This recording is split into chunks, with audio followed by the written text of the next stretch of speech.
네게 주리니 네가 땅에서 무엇이든지 매면 하늘에서도 매일 것이요 네가 땅에서 무엇이든지 풀면 하늘에서도 풀리리라 하시고, 이렇게 말씀하셨어요. 누가 말씀했습니까? 내가 말씀했어요. 내가 누굽니까? 예수님입니다. 근데 예수님은 요 위에 분명하게 말씀했죠. 그리스도, 이렇게 분명하게 베드로가 하나님의 은혜를 따라서 정확하게 대답을 했어요. 근데 내가 네게 준다, 그렇게 말씀했어요. 너는 누굽니까? 베드로죠. 그리고 내가 이 반석 위에 내 교회를 세우겠다 그랬어요. 교회는 주님의 교회입니다. 근데 음부의 권세를 이기지 못하는 그런 놀라운 권세를 가진 교회를 이제 세운다, 이렇게 말씀하시면서 그 좀 더 자세히 그것과 관계해서 그것은 천국 열쇠를 행사하는 교회예요. 그것은 그 권세하고 관계가 있는 겁니다. 그럼 천국 열쇠를 누가 주냐 하면 네게 준다 그랬어요. 그 베드로에게 준다는 겁니다. 네게 준다 그랬으니까. 그렇죠? 근데 이 베드로를 그 뒤에 무엇으로 밟고 있냐면은 20절에 보면은 이에 제자들에게 경고했어요.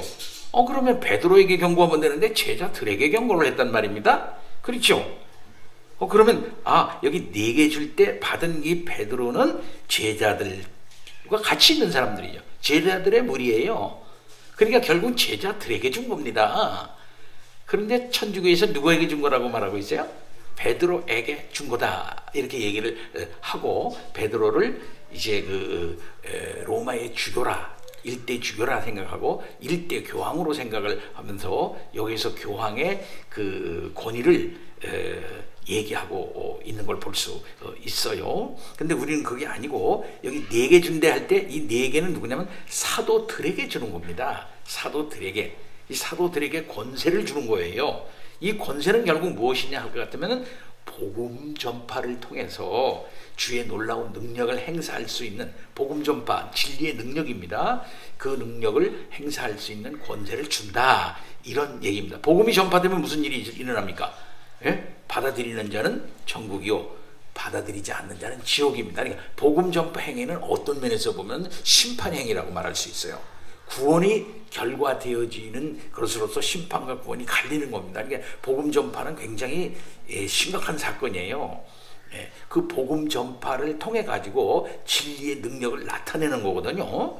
이것을 이제 말한다, 이렇게 말할 수가 있겠습니다.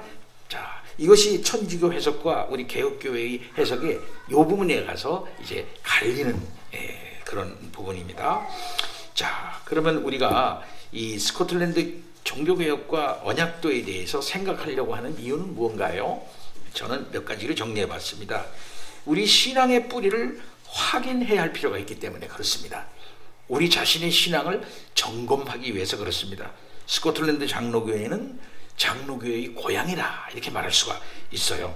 그렇기 때문에 우리는 교인으로서 우리의 뿌리가 무엇이고 그 신앙이 어떤 과정을 통해서 우리에게 전달되었는지를 살펴볼 필요가 있습니다. 그렇게 해서 우리의 신앙을 그들의 신앙과 비교해서 고칠 것은 과감히 고쳐서 본래의 신앙을 찾아야 하기 때문에 이걸 공부하는 겁니다. 두 번째는 장로교 신앙이 무엇이며 어떻게 그것이 형성되었고 그것이 어떻게 적용되었는지를 살펴서 진정한 장로교회의 모습과 그 질서를 구축하는 것이 필요하기 때문에 그렇습니다.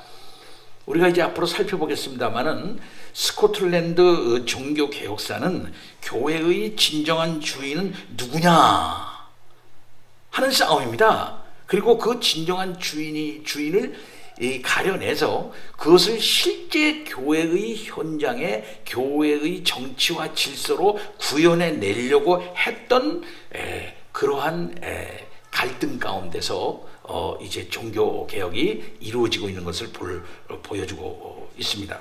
그래서 진정한 교회의 주인을 찾고 그 주인이 말하고 있는 그 질서가 이것이다 라고 하는 전형을 보여준 것이 스코틀랜드 장로교회다, 이렇게 말할 수가 있겠어요. 근데 오늘날 우리 한국 장로교회는 미안합니다만은 간판만 장로교회이지 실상 내용은 무질서하다 볼 수가 있는데, 이 무질서하다는 것은 뭐냐면 주인이 확실하지 않다 이 말입니다. 주인이 확실하면 다 주인에게 복종하면 질서가 서는 거 아니겠습니까? 사람이 주인이면 사람 중심으로 질서가 세워지겠고, 우리 주님이 진정한 주인으로 받아들인다면 주님 중심적 질서가 서야 될 텐데, 요게 문제다. 그래서 인간 중심적 질서가 강하지 않느냐, 주인 문제가 누구냐 하는데 우리 한국교회 장로교회가 걸려있다, 이렇게 말할 수가 있습니다. 스코틀랜드 장로교회는 역사 정치적 배경 속에서 장로교 사상을 뿌리를 내렸고 가장 잘 개혁된 교회로서의 면모를 보여주었습니다.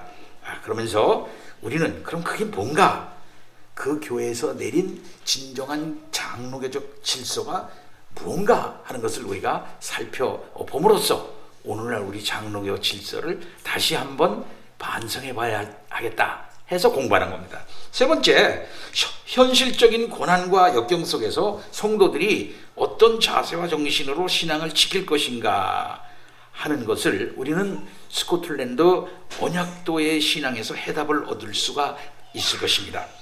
그들은 현실이 어렵고 괴로운 현실 속에서도 순교를 불사하고 신앙을 지켰습니다. 특별히 장로교 신앙을 지켰어요. 장로교 신앙을 지키기 위해서 엄청난 많은 사람이 순교를 당했습니다. 과연 그들의 신앙의 탄력성은 어디에 근거하고 있는 것인가? 오늘 우리도 그것을 좀 본받아서 현실적인 어려움, 이것을 이겨낼 수 있는 신앙적 반발력, 신앙적인 인내력, 신앙적인 올곧음을 우리가 배워야 하겠다 하는 것이죠. 네 번째로, 언약사상에 대한 공부입니다. 언약사상에 대한 이해와 그 언약을 지켜나가려고 하는 태도를 이들에게서 배웁니다. 언약 하는데 그 언약사상이 무엇이며, 그리고 실제적으로 그 언약 관계에 들어간 사람이 언약에 어떤 자세로 충실해야 하는가 하는 사실을 아주 멋지게 보여준 사람이 언약도들이에요. 그렇다면 오늘날 우리가 예수 그리스도와 새언약 관계 속에 있다는 말입니다. 그러면은 이 새언약을 맺은 우리들이, 그렇다면 이 새언약 교인으로서 우리가 어떻게 그 언약을 지켜야 할 것인가 하는 사실을 언약도들은 확실하게 보여주고 있어요. 여기에는 배반이라는 건 있을 수 없다 이거죠. 배반이라는 건 있을 수 없다. 예. 그러면 이 배반이라는 것은 있을 수 없는 이 상황 속에서, 그러면 어려운 현실 속에서 그걸 지키기 위해서 어떻게 될까요? 목숨을 바쳐서 이걸 지키는 겁니다. 이게 언약도의 신앙이에요. 그래서 오늘날 우리와 하나님과의 관계를 참 언약적 사상으로 우리가 풀어나가는데, 그 언약을 맺은 우리 새언약 백성들은 그 언약에 대해서 어떤 생각을 가져야 할 것인가 하는 것을 배우는 겁니다.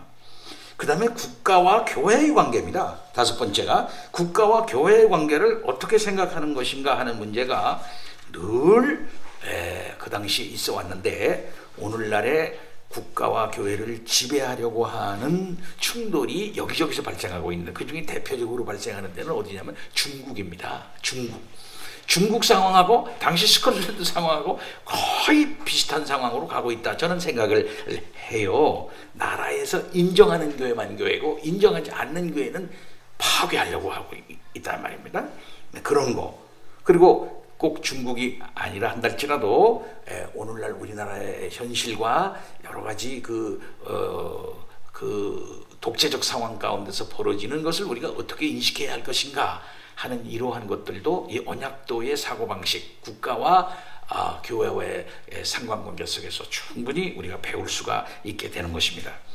여섯 번째, 마지막으로, 무엇보다도 우리가 가고 있는 길이 이 진리와 부합하는 길이고 위대한 신앙 정통과 잇대어 있다고 하는데, 그러면 그것이 얼마나 의미로운 길인가 하는 것을 확인하는 작업을 우리가 함으로써 우리들의 가는 길이 이게 참 잘 가는 길이로구나, 길 하나는 제대로 들어섰구나 하는 사실을 분명히 우리가 확인받음으로써 2000년 교회 역사의 정통과 우리와 잇대려고 하는 그런 작업이 필요하다 이 말입니다. 특별히 오늘날 장로교회에 속한 교인들이 좀 표류하고 있다고 저는 생각을 해요. 표류한다는 것은 자기가 장로교인인지 우리 교회가 뭘 믿는지 어디로 가야 하는지 우리가 어떤 정체성을 가져야 하는지 이걸 모르고서 그저 장로교회를 그냥 다니는 겁니다. 그래서 어떤 사람은 어느 날 장로교회 갔다가 마음에 안 들면 성결교회 갔다 마음에 안 들면 감리교회 갔다 마음에 안 들면 침례교회 갔다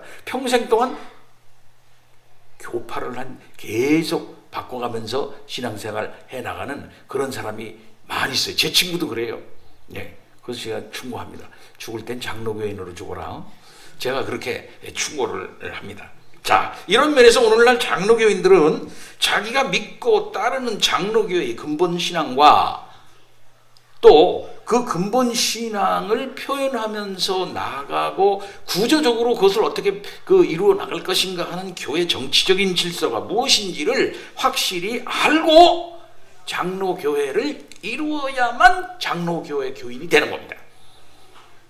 그래서 저는 3차례에 걸쳐서 첫째는 스코틀랜드 종교개혁사를 역사적으로 한번 쭉 일별하는 일을 오늘 첫 강의로 하고 두 번째는 그럼 스코틀랜드 장로교회의 가장 중요한 사상이 언약사상인데 이 언약사상이 어떻게 정치적인 것과 연결되어 펼쳐나갔느냐 하는 사실을 인물 중심으로 한번 살펴보고 셋째 시간에는 마지막 후기라고 그러는데 후기 언약도들 이 후기 언약도들의 신앙과 이 고난에 대해서 우리가 살펴보도록 그렇게 하겠습니다. 자, 그러면 먼저 우리가 살펴볼 것은 스코틀랜드 종교개혁의 역사적인 이제 배경입니다. 자, 스코틀랜드는 16세기까지 로마 카톨릭주의만 유일한 종교로 인정되었던 그런 세계였습니다.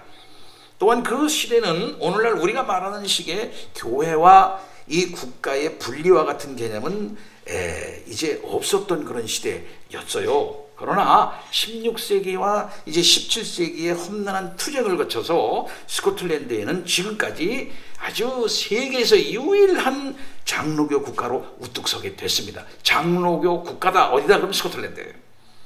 예.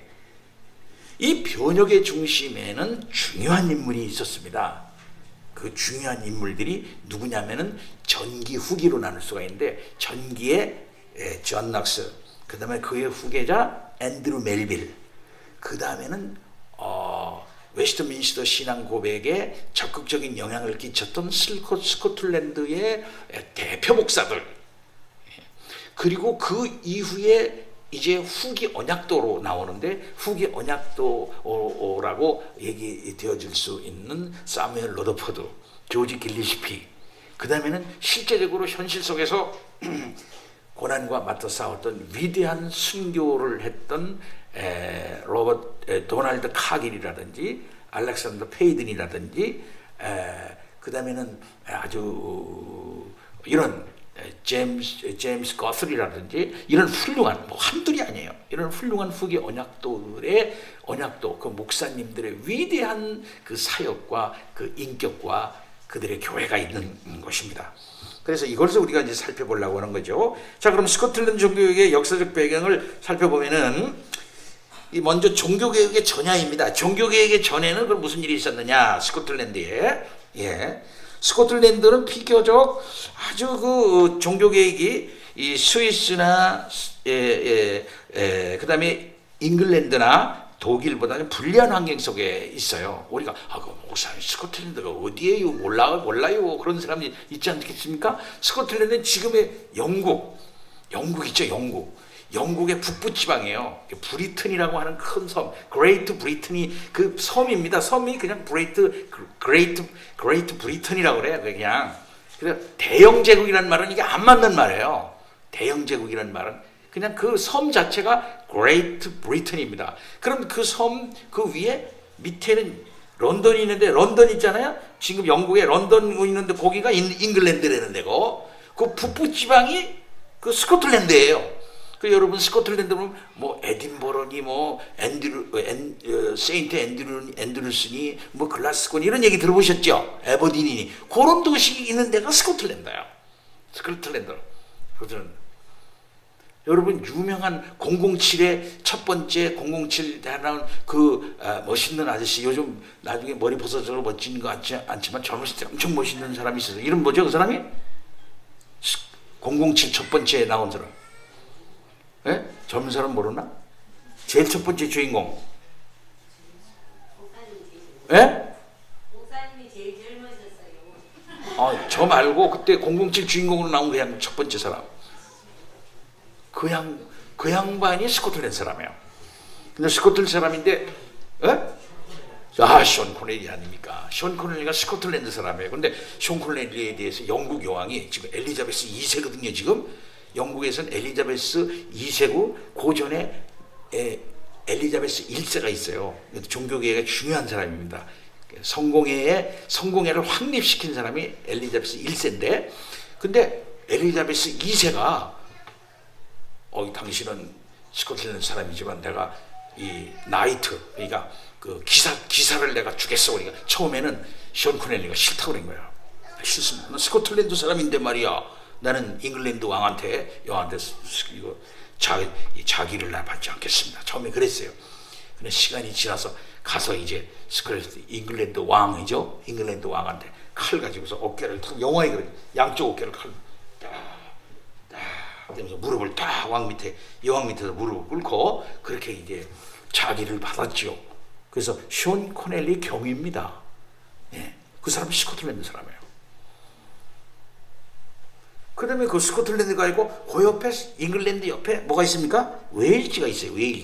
웨일즈는 별로 그렇게 뭐 저항적인 이런 게 아니었기 때문에 그렇게 역사적으로 그렇게 많이 나타나긴 하지만 그게 중요하지 않게 취급합니다. 그 옆에 뭐가 있습니까? 아일랜드가 있죠. 아일랜드가 1927년에 독립을 해나갔어요. 그래서 북쪽 아일랜드, 노던 아일랜드. 남쪽 아일랜드는 그 독립을 해나가고 북쪽 아일랜드예요. 그래서 Great Britain's and Northern Ireland예요.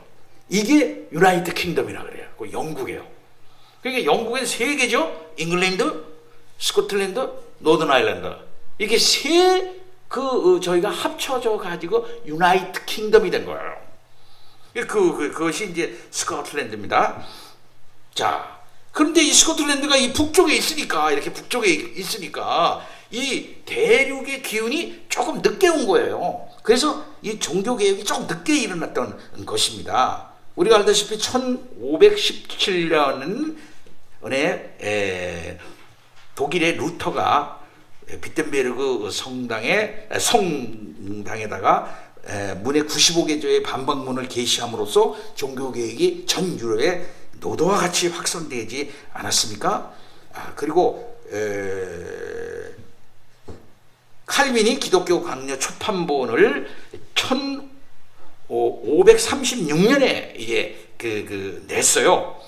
그런데 스코틀랜드 신앙 고백이 작성된 것은 언제냐면 1560년이거든요. 스코틀랜드 신앙 고백이. 그러니까는 굉장히 오랫동안 대륙에서는 굉장히 난리 치고 있었는데 오랫동안 잠자고 있다가 한 50년 정도 후에 스코틀랜드에 어느 정도의 그 기운이 있어서 스코틀랜드 신앙 고백이 작성된 것입니다. 그럼 늦었죠. 그런 면에서 이것은 뭐냐면 지리적으로 이제 늦었고 중간에 잉글랜드가 꽉 막고 있었기 때문에 늦었다 이렇게 볼 수가 있겠습니다. 이렇게 지리적 이치와 당시 스코틀랜드의 정치적 상황에 어느 정도 기인한 것이다 이렇게 볼 수가 있겠습니다. 근데 이제 문제는 어디 있냐면 스코틀랜드인하고 잉글랜드인들은 서로 앙숙해요.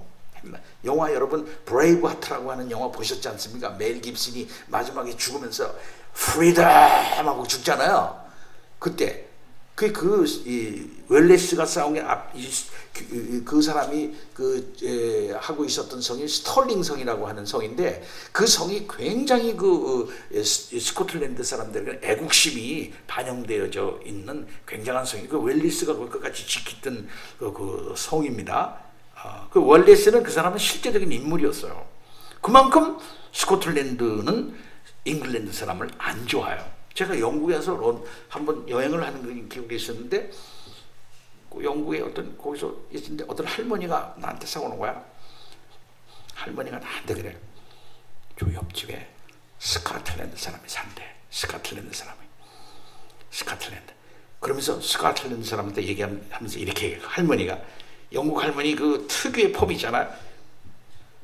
이러는 거. 그러면서 나한테 이러는, 스코틀랜드, our enemy, 웨일즈, is our friend. 이렇게, 나 같은 동양 사람이 처음 보는 사람한테 그 말을 하는 거야. 저거 스코틀랜드 사람이 자기 옆집에 사는데 저 사람이라면, 스코틀랜드, our enemy. 에미니가 뭐냐면 적이라는 얘기, 적. 그리고 웨일즈는 우리의 친구라는 거야. 그만큼 스코틀랜드를 잉글랜드가 싫어하고 스코틀랜드 사람이 잉글랜드를 지금도 싫어해요. 그래서 얼마 전에 스코틀랜드 사람들이 자기네끼리 독립을 하자 하고 그렇게 막 투표를 했잖아요. 근데 그게 어떻게 됐습니까? 무산됐어요. 근데 언젠가는 이게 스코틀랜드가 독립해 나가지 않겠나 이렇게 생각이 듭니다. 스코틀랜드를 가면 스코틀랜드 국기가 따로 있고요. 스코틀랜드 돈을 따로 씁니다. 돈이 따로 다 따로 있어요. 자, 어떤 이렇게 서로 앙숙이었는데 스코틀랜드가 프랑스하고는 친하게 지내려고 노력을 합니다. 왜 그러냐면 잉글랜드를 뭡니까? 대항하기 위해서. 잉글랜드가 자꾸 쳐들러 올라 그러니까 스코틀랜드하고 동맹을 맺어가지고 얼핏 하면은 프랑스를 갖다 요청을 해가지고 우리를 도와주세요 이렇게 해요. 잉글랜드를 견제하기 위해서 그런 것입니다. 그런데 프랑스는 뭡니까? 프랑스는 아주 철저한 캐톨릭 국가예요. 예, 프랑스인이었던 칼빈이 제네바로 망명한 이래로 그 그리워했던 그 고향 프랑스 땅을 한 번도 밟아보지 못하고 죽어요. 그것은 뭐냐면은 이 프랑스가 이 프랑스에 있는 장로교 교도들을 위그노라고 그래요. 그 위그노를 엄청나게 무자비하게 박해합니다. 바돌로메 축일이라는 그 날에 한 날에 도끼로 우리 예수 믿는 개신교도를 7,000명을 하루에 도끼로 찍어 죽여요. 하루에 한 날에 아주 무자비한 박해를 프랑스 사람이 이 프로테스탄트 개신교 특별히 장로교인들인데 거의 다 개혁교회교인들이죠. 그 사람들을 박해합니다. 네. 이렇게 이제 프랑스인들이 그 캐토릭을 중심으로 해서 이렇게 해서 우리 개신교를 핍박을 이제 했는데 하여튼 그래도 외교적으로는 잉글랜드를 막기 위해서 외교적으로는 프랑스의 도움을 받으려고 하고 프랑스와 좋은 관계를 맺으려고 이제 합니다. 그래서 프랑스의 정치 군사적인 우산 아래, 핵우산이라는 말이 있잖아요. 그런 우산 아래 들어가게 이제 돼요. 자, 스코틀랜드의 종교 개혁이 스코틀랜드가 이 프랑스와 맺고 있던 일종의 동맹 관계였다고 이렇게 할 수가 있겠고요. 정치와 종교가 분리되지 않았던 당시로서는 스코틀랜드의 정치적 선택이 스코틀랜드의 영적 환경에 상당한 영향을 미치게 됩니다. 자, 그러나 이러한 모든 상황 속에서도 하나님께서는 그 스코틀랜드의 종교개혁이라고 하는 그런 엄청난 그런 일을 하나님께서 일으키시는데 누구를 드시냐면 존 녹스를 듭니다. 존 녹스는 1514년에 나서 1572년에 죽은 사람이에요. 그리고 존 녹스의 후예라고 말할 수 있는 언약도들을 세워서 스코틀랜드의 역사적인 종교 개혁이 일어나도록 그렇게 하나님께서 역사하고 있는 것을 볼 수 있습니다. 자, 그러면은 당시의 영적 상황이 어떤가 하는 것을 우리가 쭉 살펴보도록 하겠습니다. 이제 스코틀랜드에서 어느 날 갑자기 또 존 녹스가 나타나서 이렇게 영향을 주게 된 것만은 아니고 그 전에 여럿의 그 위대한 신앙인들이 있었어요. 그 대표적인 사람을 몇 사람 들라고 하면 존 위클리프입니다. 존 위클리프. 1324년에서 1384년에 났어요. 이 사람은 위대한 청교도의 선구자다 이렇게 말할 수가 있고요. 옥스퍼드 대학의 학자이자 설교자로 이렇게 봉직한 그런 사람입니다. 이 사람은 성직자들의 세속적인 삶 사는 거, 권력을 남용하는 거, 재산을 많이 갖고 있는 거, 이런 거를 이제 비판하면서 설교를 이제 시작을 하게 되면서 가난해야 된다, 청빈한 삶을 살아야 된다, 이렇게 하면서 제자들을 양성을 했어요. 그 가운데 그는 성찬론에 있어서 화채설을 부인하고 교황제도는 성경적 근거가 없다, 이렇게 주장을 이제 하게 됩니다. 그리고 그가 힘써서 1384년에 라틴어로부터 영어로 영어로 성경을 이제 번역해서 출판을 해요. 이게 위클리프 성경입니다. 위클리프 성경은 당시에 영국 사람들에게 굉장히 아주 결정적인 영향을 이제 주는 것이죠. 그리고 이 위클리프의 영향을 받아가지고 그의 제자들이 순회 전도를 해요. 순회 전도를 하는데, 그 당시에 그 순회 전도에 앞장섰던 사람들이 다 사실은 귀족의 자녀들입니다. 그리고 부잣집 자녀들이에요. 그럼에도 불구하고 아주 옷을 아주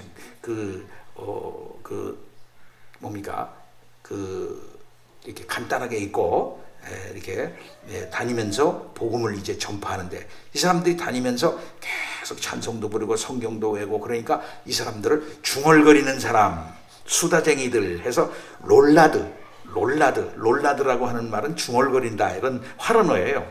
그래서 롤라드파라고 하는 파 이름을 갖다가 붙여요. 그리고 이 위클리프와 롤라드는 교황청에 의해서 이단으로 정죄가 됩니다. 그렇게 해도 이 롤라드파가 수그러들이지 않게 됩니다. 그러다가 이제 영국의 퍼스에서 롤라드파의 한 사람인 제임스 레스비라고 하는 사람이 첫 번 순교를 하는데, 이것이 종교개혁 이전의 첫 번째 순교자입니다. 제임스 레스비, 이 사람이 롤라드파예요.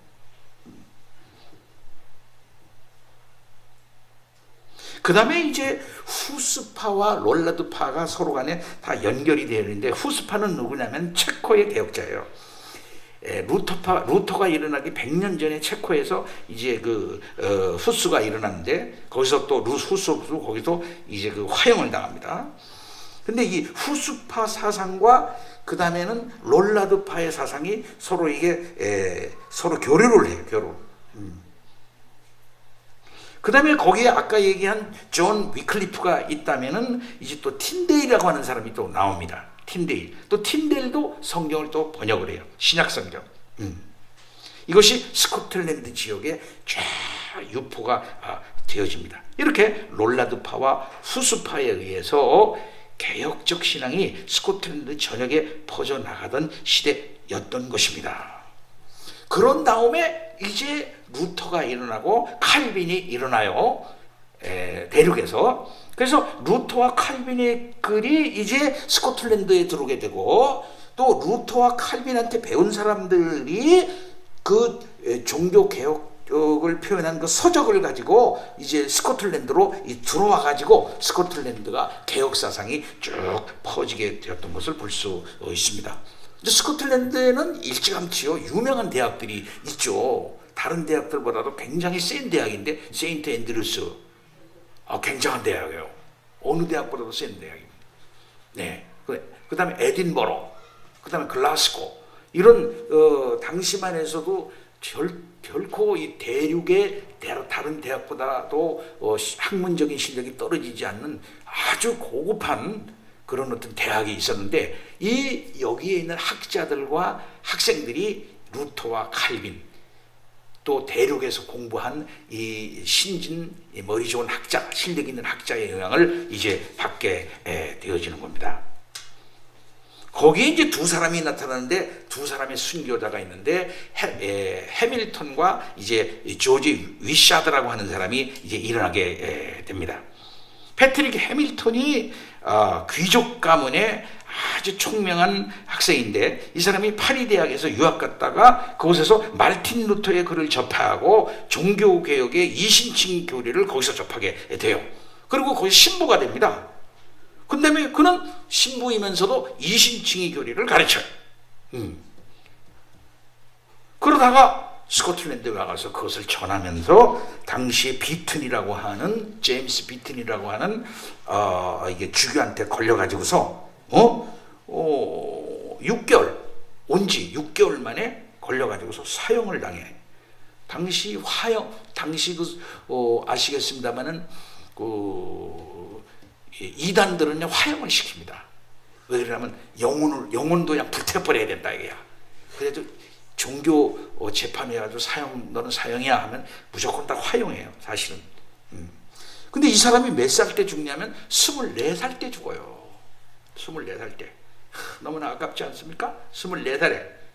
그러니까 온 나라 안에 무슨 이제 소문이 퍼지냐면, 아니 저 패트릭 도련님이 뭐 그렇게 크게 죽을 일을 했나? 왜 화형을 당하셨지? 이렇게 하면서 근본적인 의문을 제기하는 분위기가 있었던 겁니다. 또 두 번째는 조지 위샤드라고 하는 학자가 또 화형을 당하게 됩니다. 이 사람은 1543년에 스코틀랜드의 수도인 에딘버러에 이제 중심으로 해서 스코틀랜드를 돌아다니면서 사람들에게 성경을 설명해 주는 일을 했다. 설명해. 그리고서 설교를 해. 근데 그 설교가 무슨 설교냐면은 개혁적인 설교를 이제 하는 거예요. 그 설교 중에서 교황을 비판하고, 그 다음에는 뭐 화채설을 비판하고, 막 그런 설교를 이게 쭉 해 나가는 거예요. 근데 존 낙스가 이때 무슨 일을 하냐면은 바로 이 조지 위샤디의 설교를 들으면서, 아니 이런 게 있나? 그럼 쫓아다니면서, 아이고 저 사람의 이제 뭡니까? 호위병을 해. 그래서 큰 칼을 들고 조지 위샤드가 해서 설교를 하면 여기서 큰 칼을 들고 여기서 딱 혼자 붙고 있으면서 보디가드 노릇을 이제 한동안 해요. 그런 다음에 이 사람이 1546년 3월 1일에 종교 재판을 받고 이제 화형에 처하게 됩니다. 그때 조지 위샤드가 이렇게 말하면서 죽어요. 이 불꽃은 내 몸은 거슬렀지만 내 영혼은 꺾지 못하였다. 이렇게 이제 하고 죽습니다. 이 광경을 이제 많은 사람이 봅니다.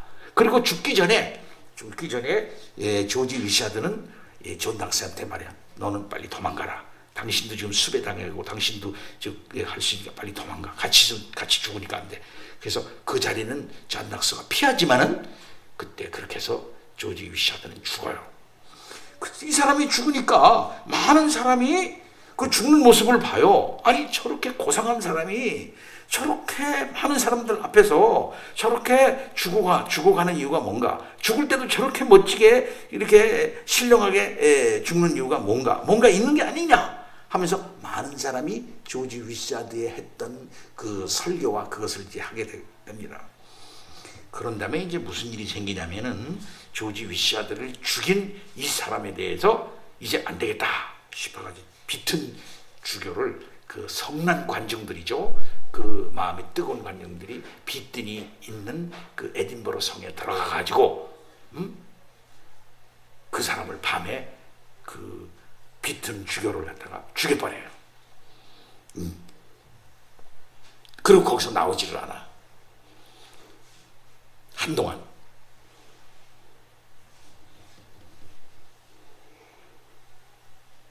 그래가지고서 이제 있을 때 존 낙스가 등장하게 되는 겁니다. 그때 이제 왜 그거를 갖다가 바로 진압을 못하냐면 이제 스코틀랜드 당시에 이제 그 섭정이라고 그러는데 당시에 에딘버러의 그 최고 통치자의 아들을 같이 거기서 볼모로 잡고 있었어요. 그러니까 아들이 죽을까봐 거기다 공격을 못해요. 그런 사이에 이제 무슨 일이 있었냐면은 그 사람들이 거기서 예배도 드려야 되고 하나님의 말씀 들어야 되겠다 이렇게 돼가지고 존 낙스를 갖다가 설교자로 초빙을 하는 겁니다. 우리를 위해서 설교를 해주시오.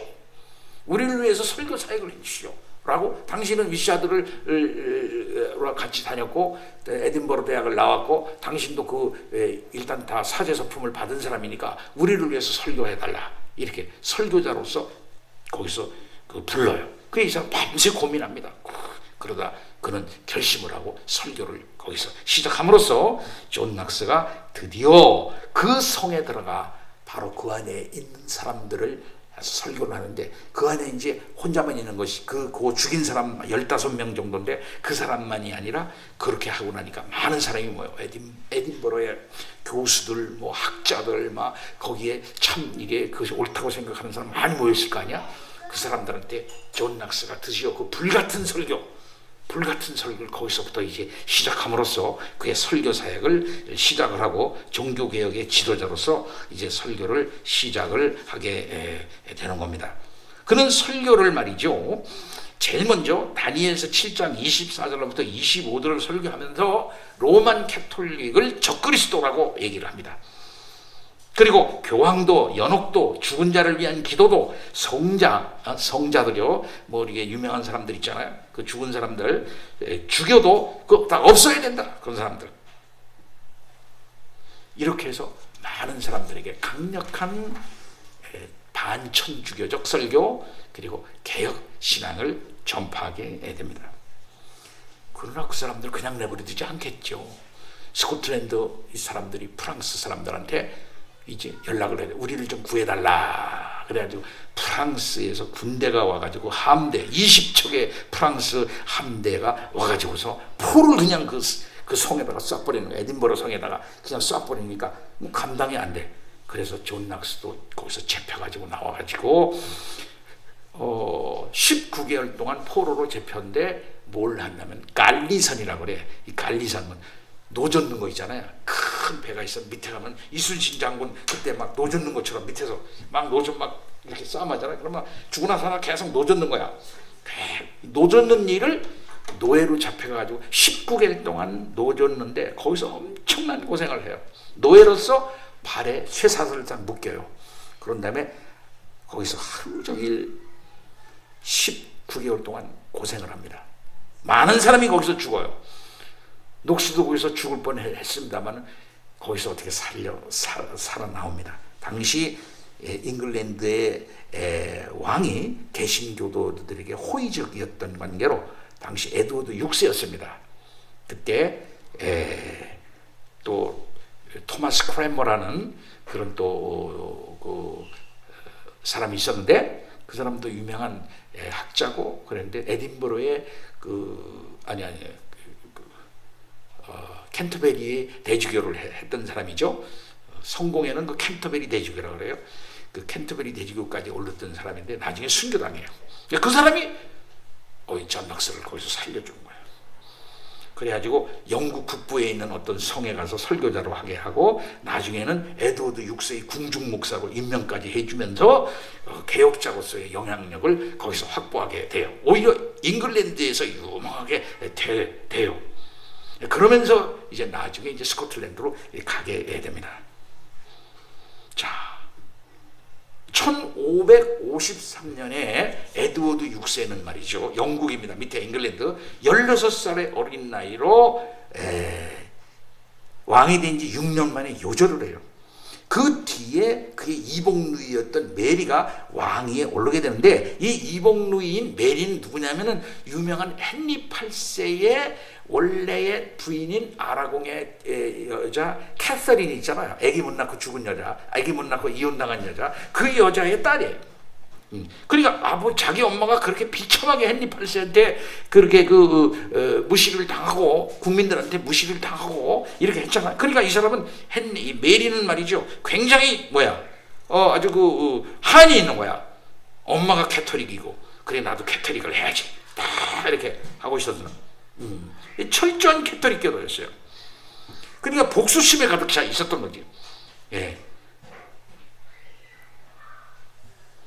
그러니까 이 평온하던 잉글랜드 땅에 피의 박해가 시작돼요. 그래서 피의 메리, 브러드 메리가 되는 거예요. 브러드 메리, 피의 메리가 되는 거예요. 이게 개 이름도 뭐라고 그러니까 이 메리 쫑베 스토크 그러잖아요. 메리 그렇잖아요. 그 우리나라도 어떤 나라에 개 이름은 뭐라고 하면 두아니 새끼가 두아니 일로 와 이렇게 짓는 사람들이 있어요. 순자 일로 와 이렇게. 그건 뭐냐면은 그렇게라도 막 푸는 거야. 그러니까 개 이름을 메리 그런 거예요. 우리나라 사람들 개 이름을 왜 메리라고 그러냐? 그것 때문에 메리. 영국 사람들이 개 이름을 메리라고 지은 거야.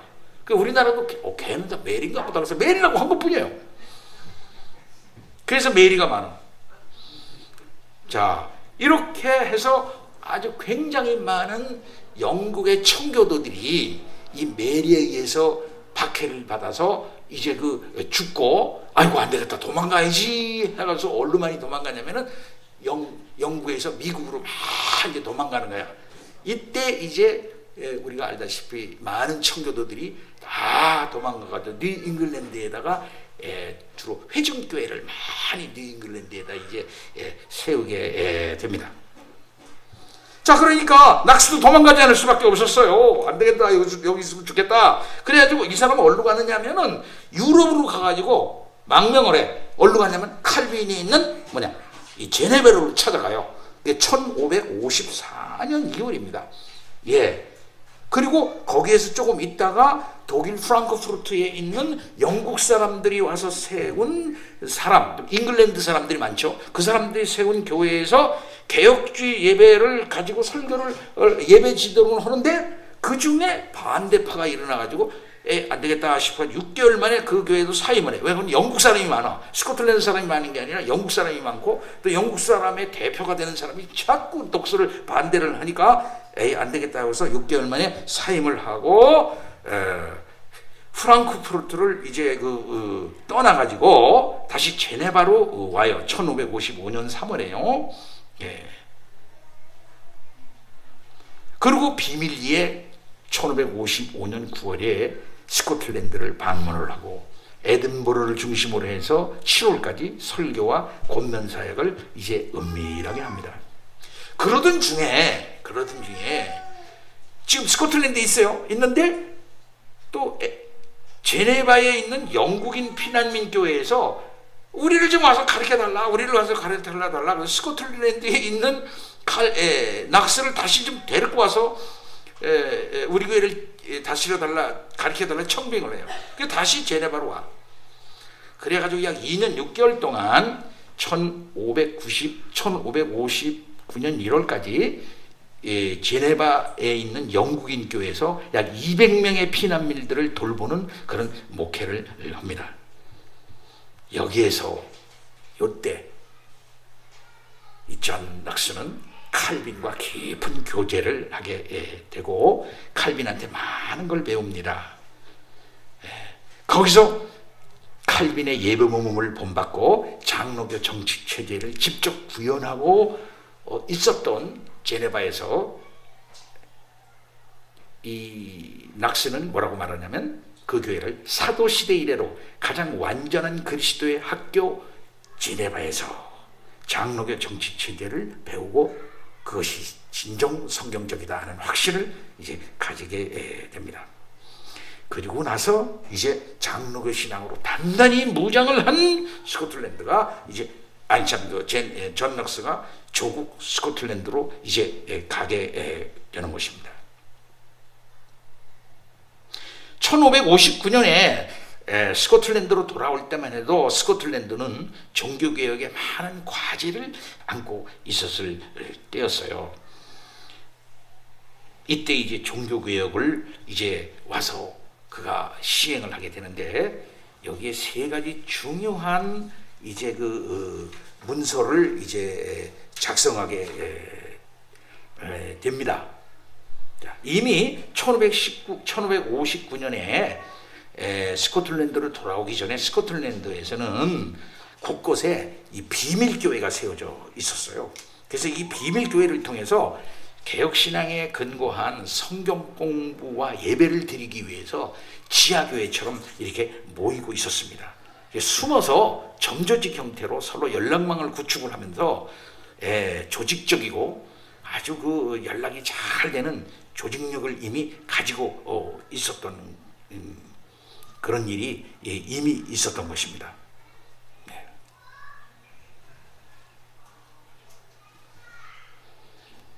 그래서 처음에 에딘버러로 딱 돌아왔을 때에 그는 누구를 제일 먼저 만나냐면은 회중의 지도자들이다.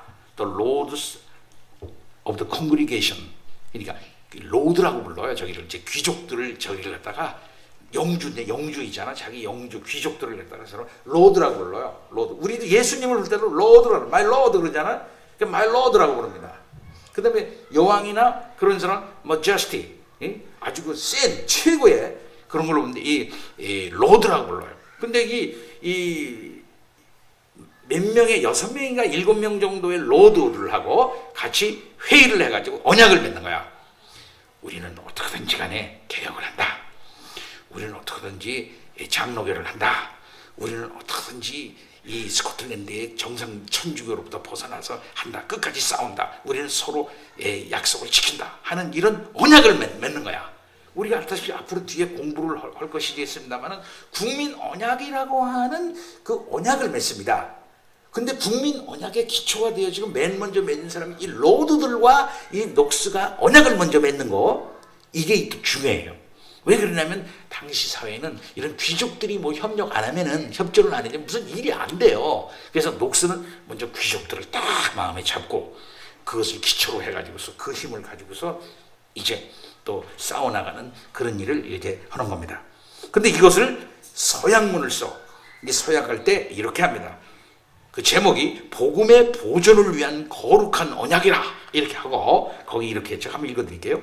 우리의 의무에 대해 심사숙고한 결과 우리는 하나님의 은혜를 힘입어 가장 복된 하나님의 말씀과 교회를 보존하고 발전시키며 세우는 일에 온 열심을 다해 지속적으로 우리의 온 힘과 물질과 우리의 생명까지 바칠 것이며, 이렇게 말해요. 우리의 온 힘과 물질과 우리의 생명까지 바칠 것이며 신실한 목회자들로 하여금 그리스도의 복음과 성례로 그리스도의 백성을 정결하고 진실하게 섬기도록 하는 일에 최선의 노력을 다할 것을 하나님과 교회의 위엄 앞에 서약한다.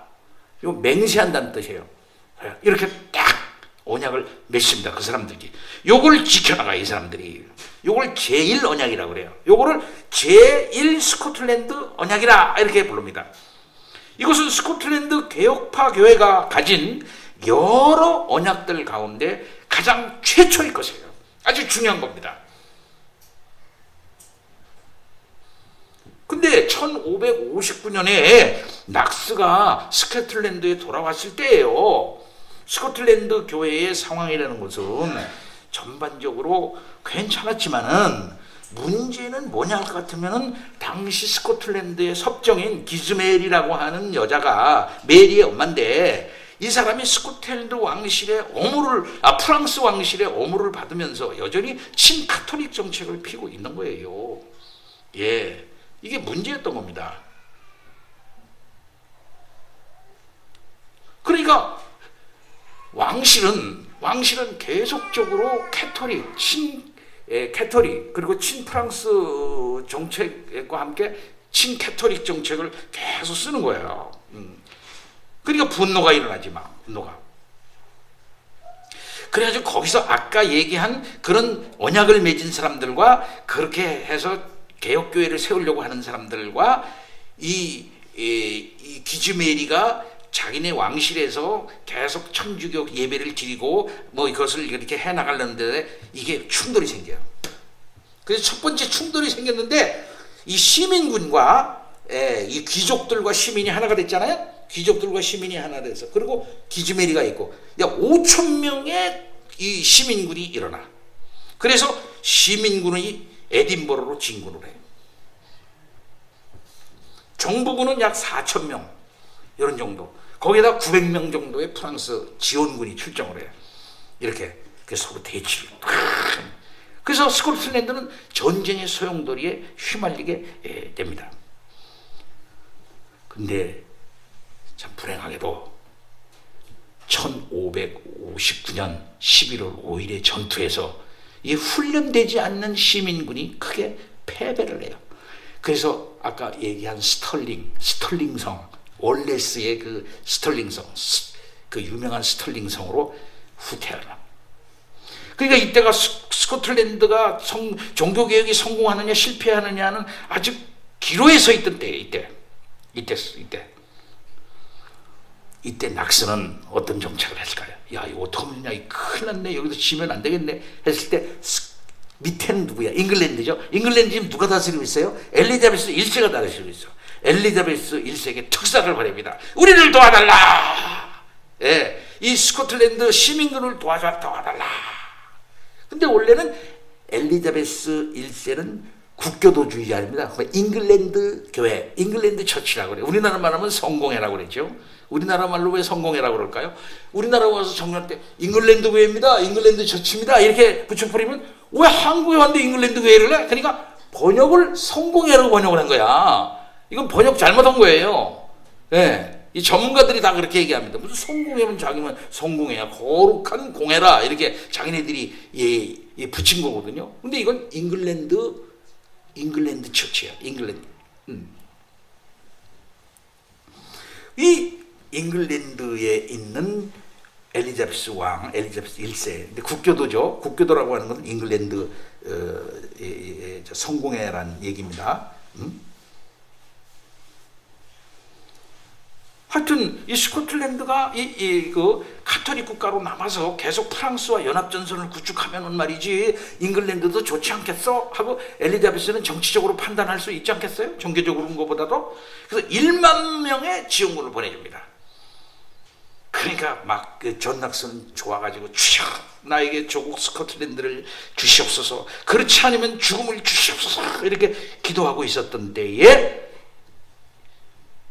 잉글랜드의 윈터 제독이 이끄는 1만 명의 군대가 1560년 1월에 8척의 함대와 함께 스코틀랜드로 도착을 해요. 예. 이렇게 되니까 아까 얘기한 기즈메리, 섭정 기즈메리, 메리, 북쪽에도 메리가 있었거든. 그 메리의 어머니 기즈메리가 에딘버러 성 안에 들어가가지고 슬픔과 저 실망감에 빠져서 나오지 못하고 병을 얻어가지고 거기서 죽어. 그게 1560년이에요. 사실상 항복이죠. 그렇게 되니까 결국 아까 얘기한 회중의 지도자들, the lords of congregation, 이 사람들이 이기게 되는 거예요. 그래가지고 낙스는 개신교 지도자들과 함께 승리감에 도취돼서 하나님 앞에 유명한 에딘버러의 그 중심교회인 자일스 성당, 자일스 예배당이에요. 세인트 자일스. 이 자일스 성당, 자일스 교회 성당이라고 안 그러죠. 자일스 교회당에 모여가지고 거기서 예배를 드리게 됨으로써 1차적으로 스코틀랜드의 종교개혁이 1차적으로 성공을 거두게 되는 것입니다. 오늘 1차 강의는 여기까지 하고 10분간 쉬겠습니다.